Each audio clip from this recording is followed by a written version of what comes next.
Good afternoon. Hi. My name is Ovidiu Bujorean. I'm the founding president of LEADERS Romania. And today I'm interviewing Professor Gordon Bloom from Harvard University, the director of the Social Entrepreneurship Collaboratory, and my former teacher in this class. Thank you first of all for your time and for accepting to meet with me. I'm very happy that I have the opportunity to interview you.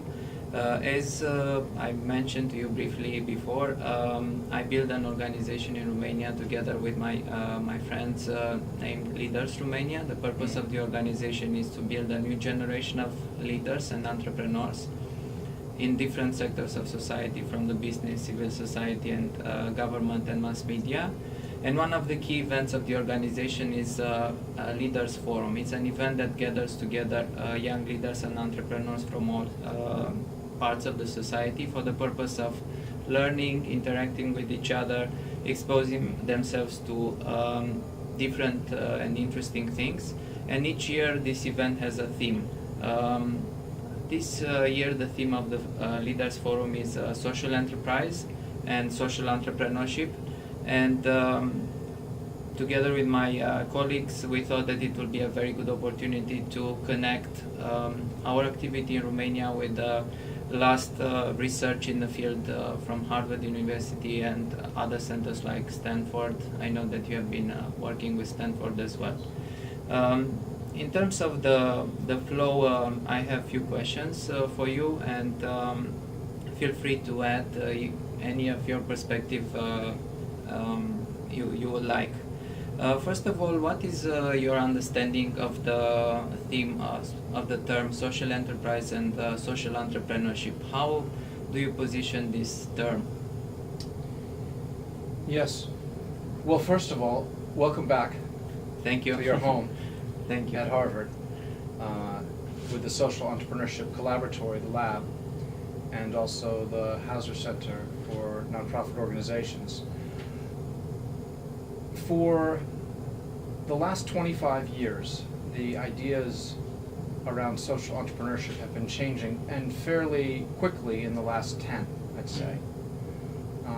If you look at organizations like the Grameen Bank, founded by Muhammad Yunus, and Ashoka, founded by Bill Drayton, you see that they are trying to take ideas for social change from the nonprofit and public sectors and infuse them with the most powerful tools and concepts from the private sector, from the business arena, so that with the fusion of those two areas, the business, the strategy, the marketing, the finance, the questions around teams and organizational behavior, leadership, that you can cross the sectors and have a very, very effective social change mechanism with a new breed of organizations. So this is a new breed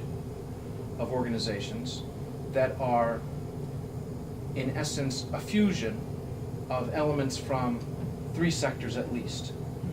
The private sector, the nonprofit sector, and the public sector or the government arena.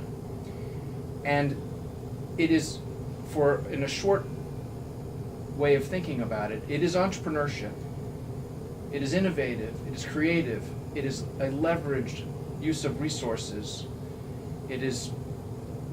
that is combined with a social mission. So it is about creating important changes in society to address our most pressing social problems globally. So it's a fusion between the passion for a social cause and together with the efficiency that is provided by the business sector. Yes, but I would say much more than efficiency, because it's really not a matter of efficiency. It's a matter of adopting the most powerful tools that are used. From the business sector. And so it could be solving problems of the way to project a mission and a vision, and the way that that's driven in addressing a particular problem in society, a particular challenge. It could be an environmental challenge, a global health challenge, a problem of international conflict resolution, a problem of education system reform. any of these important basic ideas about how to advance humanity, and you take those tools from the private sector. So you asked about social enterprise and social entrepreneurship. So I would say that you would want to look across a spectrum of organizations. And on one end of the spectrum you might have the most traditional for-profit corporate entities. Mm-hmm. Think of a large one, for instance, what would you say, in a kind of European or Eastern European model? Vodafone, Okay, Vodafone, fine. one of the partners of Leaders Romania. Fabulous. And if you wanted to look at that model, okay, so how are there possibilities for addressing these social problems? Now, we have an example from our lab last year where we had some students who were working in the Middle East, Mm-hmm. and they worked on Suktel. a program, Suktel, this program to take the use of a cell phone and to apply it to the problem of the difficult circumstances with the Palestinians in finding employment, Mm-hmm. partially caused by the blockades, the military blockades, and the disruption, the social disruption that was occurring in the Middle East. And they developed an innovative model for doing that. So this is that's a totally different type of organization than a more standard business corporate organization, but it uses the ideas, the same ideas that Vodafone would want to have in the way that they create their how they serve their market. But the mission of Suktel, these young students from our class, is explicitly a social mission. They are interested in the problems that are being confronted in the Palestinian territories, from horrible unemployment of the youth, Mm-hmm. the problems of terrorism that result, and the entire question around how the economy of that region is suffering because of the difficulties, the social and political circumstances that are there. So this is a way of addressing the social and political circumstances and providing innovative solutions to actually address those difficult challenges. Yes, yes. Now, on the other end of the spectrum, Mhm. then, you might have the more, because I know that your question that's coming up about philanthropic organizations, Yes. but you might have, as you go across the spectrum, the more traditional philanthropic organizations. In the United States, they'd be the big charities, or very, very large nonprofits. The Red Cross, or the United Way, these sorts of organizations. Now, the social entrepreneurship and social enterprise, and I'll mix them for the moment, but I can separate them if you want. Those organizations are going to be in between those two poles. And you're going to have a hybrid type of practices. You're using interesting forms of finance, but maybe not entirely the same forms of finance that Vodafone would use. But it's a mixture of some of the more philanthropic forms and some of the more ordinary capital markets. Mm-hmm. Microfinance with the Grameen Bank. This is a very good example. I mean, you have some very, very classical forms of lending, but you also have some very, very innovative forms of social change that are embedded in the Grameen Bank model. Very innovative forms. Yes. Mm-hmm. What do you see would be the differences between the social entrepreneurship, corporate social responsibility, and philanthropy? The key differences? Well, the philanthropic model, if I take that as one core example, in the United States, which is different, of course, it's different in different countries all over the world, but in the United States, the traditional philanthropic model is driven by individuals wanting to give, to donate, to grant, to gift back to the society. Yes, and the expression can be in a number of different forms, not just monetary, these gifts, but also your time.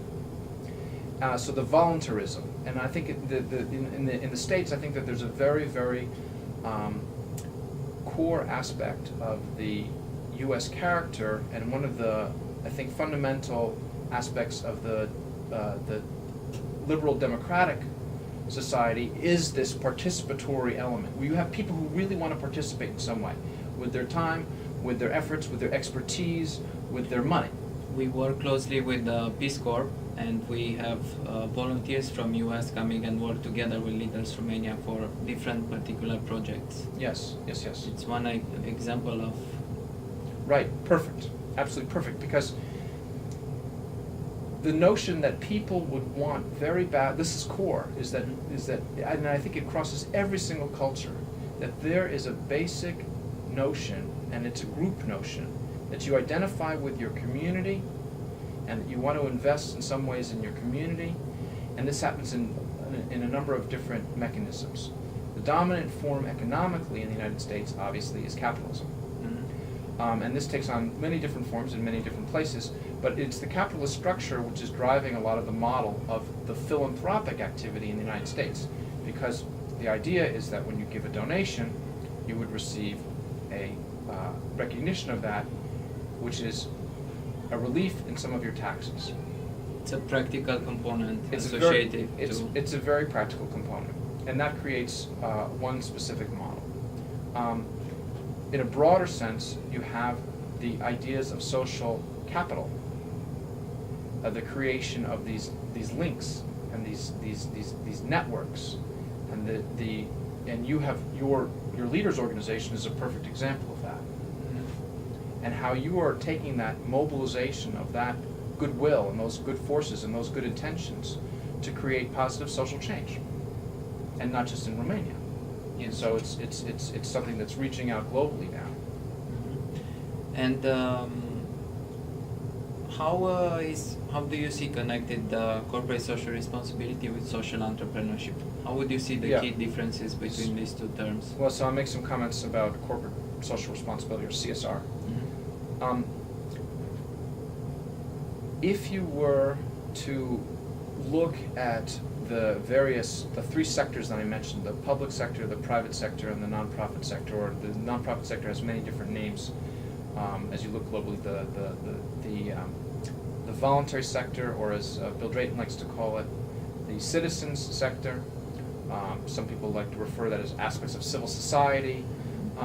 In any case, the corporate social responsibility sphere involves what in most economies is a very, very large piece of the overall gross domestic product, or the overall economy of the country, the private sector piece. This is especially true. It's wildly skewed in the United States, of course, but nonetheless, the other prime actor in most of the other in many other economies, the government sector, of course, is much bigger than we would experience in the United States or in Canada or in Europe. The government sector is going to be a very important part of that. When the corporate sector wants to take on developmental initiatives in the social sector or the community aspects of its operations, that's where corporate social responsibility can come into play. And there are a number of ways that that can happen. An old model for that is a purely philanthropic model. So a corporation sees important needs in society that it wants to address in some way, and it donates money to help with that. And it can also be involved in employee time. This is a fairly old model in the United States. A newer model is a much more engaged model, which would involve the important skills and resources of the corporate organization, of the business, and transfer them to the... and trying to use them in a very, very creative and an explicit way to help with some social dimension in the community. It could be through a specific organization, it could be organized by the company itself, but in any case, it's more than just writing a check. And then I think there's also another level when the corporation itself, and this is about the organizational form, so the for-profit organization, because there are benefits that would come, depending on the ownership structure, to the shareholders and such. This organization itself is driven by an explicitly social mission. We have a for-profit organization. One of the ones that I like in the United States is Working Assets in San Francisco. Mm-hmm. We have a for-profit organization which is actually driven primarily by its social mission. And the idea is that you are able to achieve high impact, great scale, and a very, very broad effect by using the business model as the delivery mechanism. And this, of course, has also problems. Mm-hmm. Because as you create different incentives within the organization, than the classic incentives of an NGO or a non-governmental organization or a non-profit organization, then you have possibilities that you really don't serve as well as you could the mission that you hope to serve, the societal mission that you hope to serve. You're more oriented towards the firm's own mission, and the primary mission of most profit-seeking firms is profit.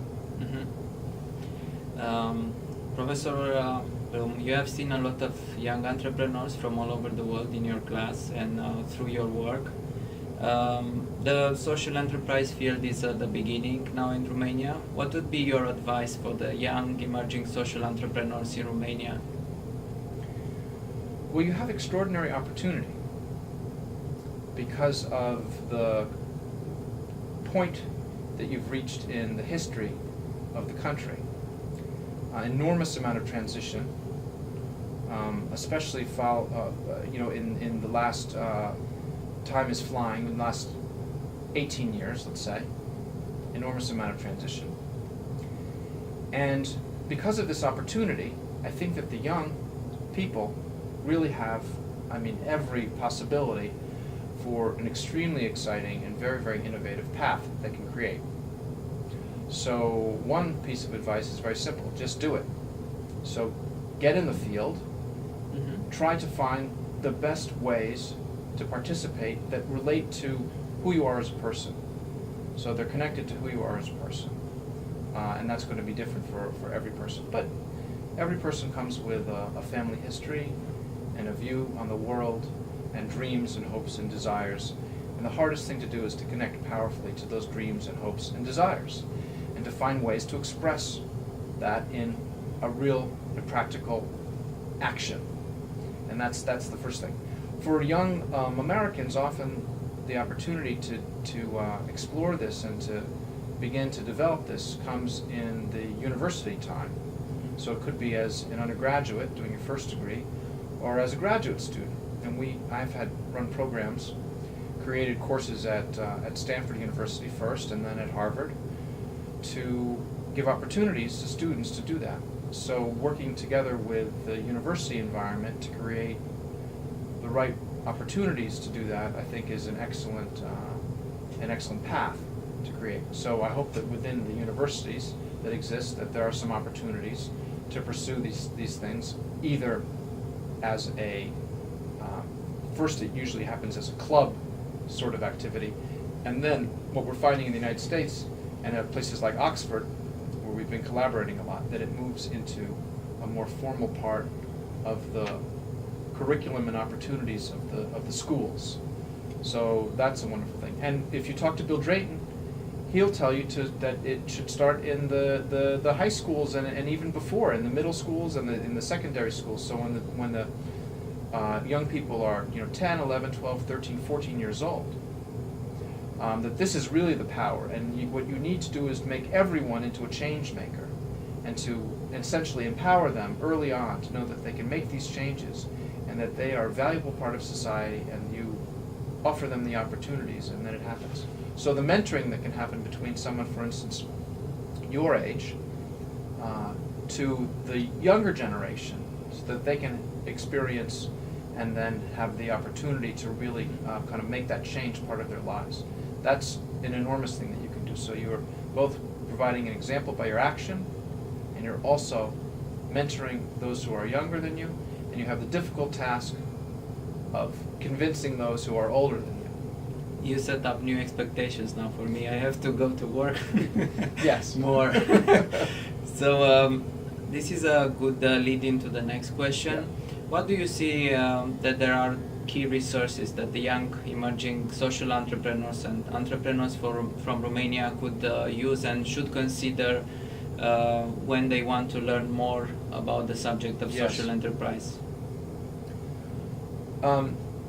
There are two sets of things that I would recommend. We've talked about the action piece.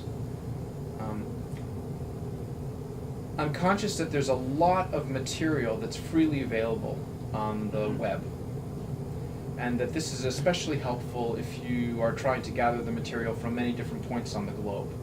And obviously there's a tremendous amount of it that's coming out of the United States, and now in our partnership that we have with Oxford, because there's a wonderful new center for social entrepreneurship at Oxford as well. So I would recommend trying to access the information that's available through those many, many websites, and I'll mention a few. From Harvard, and from Stanford, and from other universities in the United States, for instance, Duke, and Columbia, and NYU in New York University. A whole series of materials that are available on their websites. Here at Harvard, we have a big initiative that's created. We have two parallel initiatives, one at the Harvard Business School and one at the Harvard Kennedy School of Government, which is also aligned with the efforts of the Hauser Center for Nonprofit Organizations. So there's a wealth of material that's there, that's available in different ways through those two websites. Also I know that you're very interested in leadership, and we also have an important center for leadership here, the Center for Public Leadership. The faculty director is David Gergen, and there's also a set of materials that are freely available and published by the Center for Public Leadership. And we have an important new fellowship in social entrepreneurship, and I would invite those who wish to make an application to come to study at any of these universities. The most common places you find these materials are within the business schools, but there are also other programs, including, for instance, at Harvard at the Kennedy School, which is a public policy school. In terms of organizations, I brought some materials. I'll mention first this new book on social entrepreneurship from Oxford Press, which has 17 different chapters and includes a wonderful chapter by Muhammad Yunus, the founder of the Grameen Bank, who recently won the Nobel Peace Prize, and Bill Drayton, the founder of Ashoka, and 16 other interesting chapters. I have a contribution that describes the creation of the Social Entrepreneurship Collaboratory, or the Lab, at Stanford and at Harvard. So this book is only just come out this week. This book on how to change the world on social entrepreneurship, edited by Oxford Press, and the author is David Bornstein, has a number of very helpful and inspiring stories of social entrepreneurs, especially the social entrepreneurs who have been affiliated in some way with Ashoka. So Ashoka, their website is full of wonderful materials, and they have more than 1,500 social entrepreneurs that they've funded all over the world over the past 25 years. So looking at the examples of those social entrepreneurs in the field is a very helpful exercise. Stanford publishes a social innovation review, a magazine that has articles, many of which are freely available by download, and that is also a tremendous resource. And another center at Stanford is the Center for Social Innovation at the Graduate School of Business. The Center for Public Leadership at Harvard has many papers and interesting information that relates to issues on leadership. The Hauser Center for Nonprofit Organizations I mentioned, with this is a course guide for nonprofit courses that exists across a number of different universities and a number of different schools within Harvard. There are foundation programs, including the Echoing Green Foundation in America, but there are a number of different foundation programs that give fellowships to young social entrepreneurs. And I mentioned Echoing Green, based in New York, as one of those. And I also mentioned the Oxford Skoll Center, which I consider to be, at least geographically, a bit more accessible to some of the interested students and young people from Europe and Eastern Europe. So a wonderful center with activities going on and a number of new initiatives, including those that are being captured in new documentary films. So there, for instance, is a documentary made by the Public Broadcasting System Television about social entrepreneurship and new heroes. It's one more resource with MIT. They have a website where they recorded all the presentations of different social and business leaders, and it can be accessible at mitworld.mit.edu. They have about 120 videos accessible. And I know that Stanford also has a lot of resources available in video format. What I will do is I will compile a list with these resources and send it to my colleagues back home so that they can learn more about these resources. But from my experience, what I discovered is that the information and the support is there. What you need to do is to research and get yourself to learn about what are the key things happening in different parts of the world, and learn also what it can be done in your own community. I think we had a very useful and very inspiring interview, and thank you very much for your time, and I'm looking forward to continuing the dialogue with you and my colleagues from Romania and my fellow Romanians. I'm sure they'll be very happy to have you one day as our speaker at the Leaders Forum next year or the year after, and good luck with your work as well. Thank you very much. Thank you very much. Okay.